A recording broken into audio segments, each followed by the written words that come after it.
guys, jadi hari ini kita akan membuat program baru lagi. Dan ini banyak dibilang ini bukan berita, tapi kita akan membacakan berita-berita yang lagi viral aja ya guys ya, yang lagi hot. Nah, kita akan bacakan berita yang mana yang berita guys.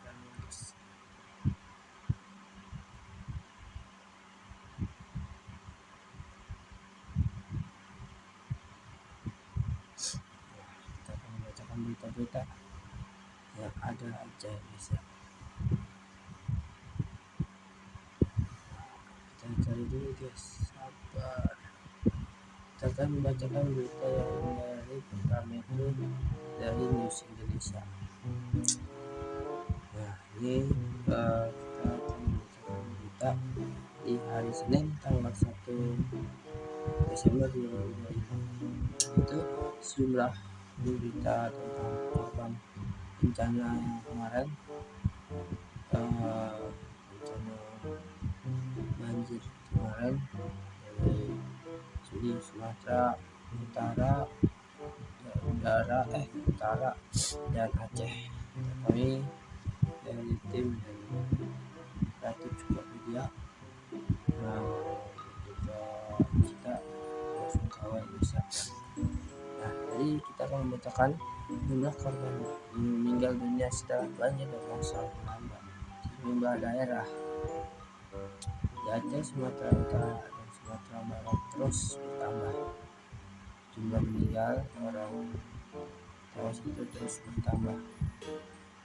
Per Senin tanggal 1/12 bulan Senin Desember tanggal 1 Desember 2025, hari Senin sore, jumlah korban meninggal dunia mencapai 604 orang totalnya, dan orang 464 orang hilang dan 570 orang itu orang mengungsi. 570.000 orang itu mengungsi. Menurut laporan Badan Nasional Penanggulangan Bencana atau BNPB. Jadi di sini ada jumlahnya guys. Data korban dari kerusakan banjir dan longsor Sumatera per 1 Desember 2005, orang meninggal yaitu 9 ini, dan orang terluka sebanyak 2.600 orang, dan tertabrak 1,5 juta. Kabupaten ini kota yang terendam 47 kota atau kabupaten, mengungsi 70.000 orang. Rumah rusak berat 3.500 rumah, dan rumah yang rusak sedang 4.100 rumah, dan orang yang rusak ringan 20.000 rumah. Jembatan rusak 271 buah jembatan. Salah satu sore terdampak dengan jumlah korban jiwa paling banyak yakni Kabupaten Agam, Sumatera Barat sebanyak 118 orang, dan meninggal dunia sementara 72 orang lainnya dan 6.300 orang mengungsi. Rekapitulasi hasil pencarian dan pertolongan yang dilakukan hari ini dengan cut-off data pukul 16.00. Saya laporkan bahwa hingga sore ini untuk jumlah korban meninggal dunia bertambah menjadi 836 jiwa. Penambahan ini paling banyak atau operasi pencarian paling banyak menemukan jasad korban di Provinsi Aceh. Hari ini sebanyak 48 korban, sehingga total di Provinsi Aceh menjadi 325 meninggal dunia. Kemudian di Sumatera Utara, di lokasi pembukaan jalan di Adian Koting, itu ditemukan 12 jasad, sehingga Sumatera Utara Jumlah korban meninggal dunia 311 jiwa dan untuk Sumbar bertambah 6 korban menjadi 200 jiwa meninggal dunia. Sedangkan untuk korban hilang di Aceh data masih 170 jiwa, kemudian Sumut masih 127 jiwa, dan Sumbar masih cukup banyak 221 jiwa, sehingga total korban hilang di 3 provinsi yang masih dilakukan upaya pencarian sebanyak 518 jiwa. Jelas seperti lihat pada foto tersalib di bawah. Sebanyak 20.000 orang yang 2 kota tersebut harus mengungsi. Sementara itu 33 orang meninggal dunia dan 32 orang lainnya hilang.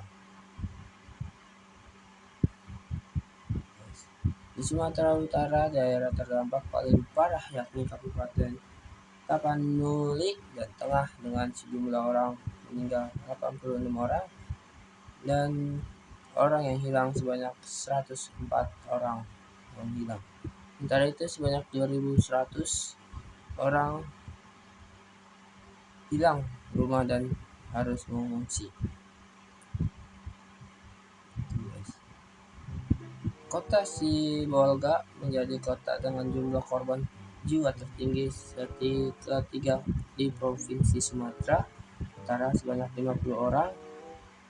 Orang yang meninggal 35 yang terdampak yang meninggal itu sebanyak 118 orang dan sebanyak 50 orang yang merenggang nyawa, 50 orang yang tahan nyawa. Selain itu 88 orang masih hilang dan 4.500 masih dalam mengungsi. Di Aceh, pengungsian yang membeludak hingga lebih dari 470.000 orang atau 80%-nya dari total pengungsian banjir di Sumatera. Sebanyak 156 orang meninggal. Gubernur Aceh Iqmil Zakir Manaf menyebut sebagai tsunami kedua dan kedua kabupaten dengan jumlah pengungsi terbanyak yakni Aceh Utara dan Aceh Timur adalah 212.000 orang. Kabupaten yang sama 34 orang meninggal dan 50 orang masih dinyatakan hilang. Masih banyak yang hilang ternyata di Sumatera atau di Aceh. Di Kabupaten Pidie Jaya Aceh sebanyak 24.000 orang yang mengungsi dan 17 orang meninggal dan 18 yang hilang. Masih dalam pencarian, ya kita doain semoga korban-korban yang ditinggalkan diberi kesabaran, ketabahan, dan semoga yang hilang cepat ketemu dan yang meninggal diampuni segala dosa-dosanya dan diterima oleh amal ibadahnya. Salah satu pemicu banjir yakni hujan ekstrim yang terus-menerus terjadi sejak 23 hingga 25 November. Hujan ini dipengaruhi. Saat ini dari informasi terkini Sumatera darurat bencana ada beberapa lokasi, ada beberapa sebaran lokasi di mana bencana ini terjadi. Kita lihat pemirsa, yang pertama kita akan lihat di Aceh. Di Aceh ada 9 kabupaten dan juga kota yang kemudian terendam banjir. Saat ini dilaporkan sementara data terkininya. Kemudian di bagian Sumatera Utara, di Sumut yang berwarna merah ada 12 kabupaten kota yang juga terendam banjir saat ini. Dan di Sumatera Barat ada 13 kabupaten kota ikut terendam banjir dan tanah longsor saat ini. Jadi ini adalah 3 titik lokasi bencana yang terjadi di Pulau Sumatera. Ini adalah bencana hidrometeorologi pemirsa dan penanganan sudah dilakukan sedini mungkin untuk membantu korban-korban yang terdampak, yang hilang segera dicari dan juga dievakuasi. Ada korban jiwa, puluhan orang jadi korban jiwa dalam bencana kali ini. Nah, bicara soal penanganan sedini mungkin yang paling penting adalah soal bantuan logistik pemirsa. Ada jalur yang putus di beberapa titik. Saya akan ambil beberapa lokasi yang kemudian dilaporkan putus saat ini tidak bisa diakses. Ini hanya 4 di antaranya. Ada banyak sekali titik-titik yang terjadi tanah longsor, kemudian banjir bandang menyebabkan akses semakin susah dan susah dijangkau jika lewat jalur darat. Yang pertama, Jambi Sumbar. Jambi Sumbar dari wilayah Sungai Penuh ke Tapanuli kilometer 90 di kilometer 20 kota Sungai Penuh. Itu saat ini dilaporkan masih putus. Kemudian Tapanuli Tengah ke Tapanuli Selatan, badan jalan ambruk di 20 titik. Laporan terakhirnya, kemudian di daerah Sumatera Barat juga banyak titik-titik yang tidak bisa diakses dengan menggunakan kendaraan, hanya bisa diakses bahkan dengan jalan kaki atau menggunakan kendaraan roda 2. Bukit Tinggi Padang saat ini putus. Di Lembah Anai pemirsa, itu terjadi longsor di sana. Kemudian ada beberapa daerah yang terisolir di wilayah Sumatera Barat. Dari informasi terkini dari Kepala BNPB Letjen TNI Suharyanto mengatakan ada wilayah di Solo, Kabupaten Solo dan juga tanah datar yang paling parah terisolir saat ini.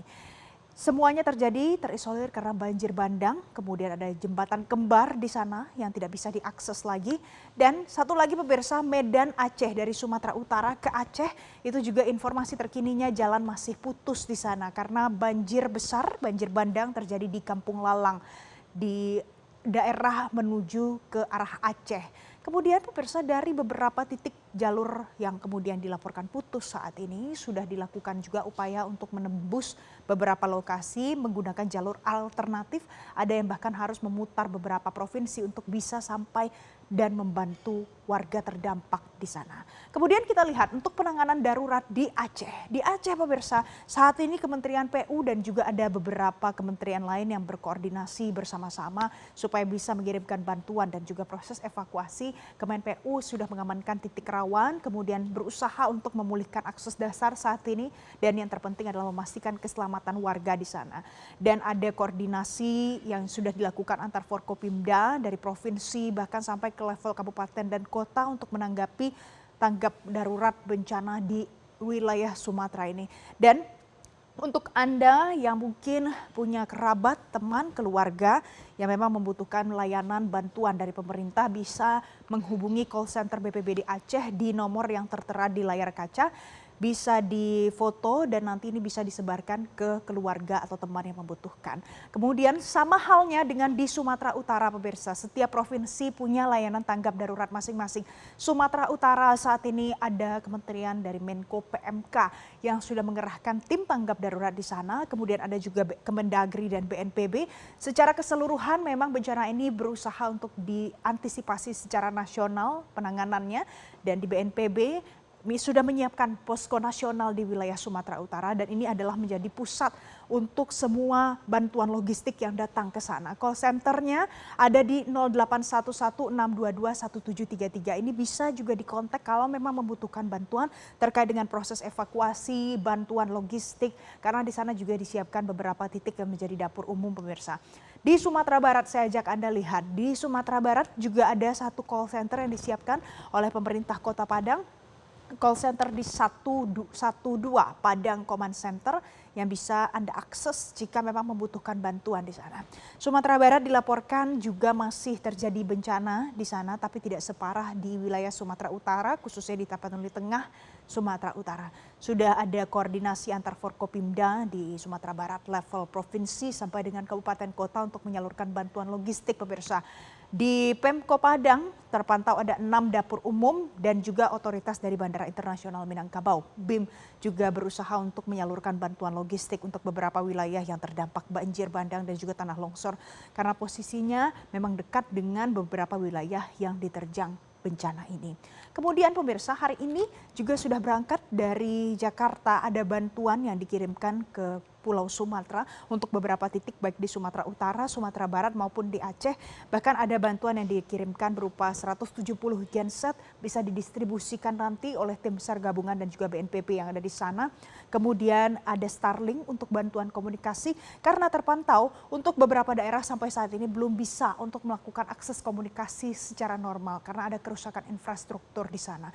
Dan juga ada makanan instan dengan ratusan ribu box sudah diterbangkan. Ini adalah bantuan bantuan dari Presiden Prabowo Subianto yang dikirimkan berupa 1 pesawat Hercules pemirsa ke sana. Dan kalau tadi jangka secepatnya, dan ini adalah jangka pendek yang akan dilakukan oleh pemerintah, baik BNPB dan juga pemerintah provinsi, pemerintah daerah. Yang pertama adalah memulihkan jalur logistik di sana karena ada beberapa yang kemudian terpantau putus jalannya. Kemudian juga berusaha untuk mengerahkan alat berat karena untuk tanah longsor dan juga material yang terbawa banjir bandang itu susah untuk dievakuasi hanya dengan manusia saja, kekuatan personel, tapi butuh alat berat. Dan satu lagi adalah distribusi bantuan jalur darat yang sedang diupayakan. Saat ini memang sudah distribusi dilakukan untuk beberapa titik melalui jalur udara, tapi jalur darat memang masih diusahakan mengingat masih banyak jalur-jalur yang putus saat ini. Demikian fact check hari ini pemirsa, kita akan nantikan bagaimana perkembangan terkini seputar penanganan darurat banjir bandang dan tanah longsor, bencana hidrometeorologi yang terjadi di beberapa titik di Pulau Atmosfer BRI Herma Yulis Hastin pada BBC News Indonesia. Gambar di bawah ini menunjukkan curah hujan di atas intensitas 100 meter per harinya terjadi sebagian wilayah Sumatera Barat pada 23 November tahun bulan Maret. Keesokan harinya, hujan lebat masih melanda sebagai wilayah tersebut dan kabupaten lainnya di Sumatera Utara di antaranya Sibolga, Tapanuli Tengah, dan Tapanuli Selatan. Pada 25 November, hanya dalam sehari, hujan ekstrim lebih dari 3 kali kekuatan hujan di Sumatera Utara dan Sumatera Barat terjadi di Aceh. Hampir seluruh Aceh mengalami hujan deras mulai dari Kabupaten Gayo, Kabupaten Pendie Jaya, dan Kabupaten Aceh Tengah, Kabupaten Aceh Barat, dan lainnya. Itu guys, negara hujan deras jadi bencana. Luas kebun sawit di Aceh. Lebih jauh di Formosa, akibat permukaan lahan yang ditambang juga dituding memperparah banjir yang terjadi di 3 provinsi tersebut. Menurut data Kementerian Energi dan Sumber Daya Mineral (SDM), terdapat 100.000 tambang mineral dan batu bara yang dimiliki oleh 54 perusahaan di Aceh. Itu. Terus sebanyak 142.000 hektar izin usaha tambang dipegang oleh 160.000 perusahaan di operasi dan perorangan di Sumatera. Sementara itu, di Sumatera Barat tercatat 163 hektar tambang yang dimiliki oleh dari 200 perusahaan koperasi dan lainnya. Nah, itu guys, yang berita pada pusat ini tentang bencana yang kemarin banjir. Ternyata banyak juga yang hilang, banyak juga yang kehilangan nyawa, dan rumahnya pada hancur semua guys. Semuanya pada terdampak, dan akhirnya yang masih selamat mengungsi di pengungsian, dan semoga pemerintah cepat turun tangan dan semoga bencana ini terakhir, tidak ada bencana lagi. Oke, hanya segini aja ya berita kali ini. Kita lihat sekarang jam berapa guys. Jam 21.40 kita record, kita syuting. Nah, ini untuk malam ini segini aja. Semoga di Aceh, Sumatera, dan di seluruh Indonesia dilindungi oleh Allah dan dijauhkan dari bencana. Dan ini nih untuk yang kena musibah, belasungkawa, belasukacita yang mendalam, ya semoga cepat pulih Indonesia dan Indonesia tidak berduka lagi tidak berduka lagi ke depannya. Oke. Jadi sini aja karena sudah malam. Kita akhiri. Wassalamualaikum warahmatullahi wabarakatuh. Kita lanjut lagi beritanya besok malam lagi.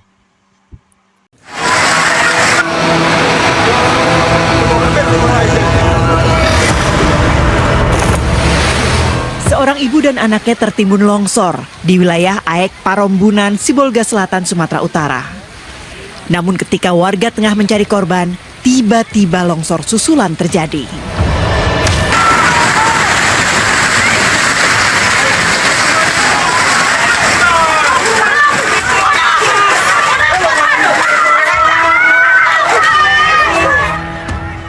Belasan orang terseret material lumpur dan bebatuan.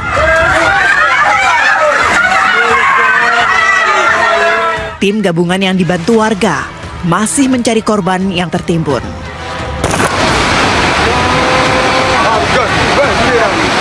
Tidak hanya longsor, wilayah Sibolga juga dilanda banjir bandang akibat tingginya curah hujan dalam beberapa hari terakhir. Menurut data Tim SAR, ada belasan titik banjir dan longsor di wilayah Sibolga. Tim SAR mengevakuasi warga di permukiman yang terendam.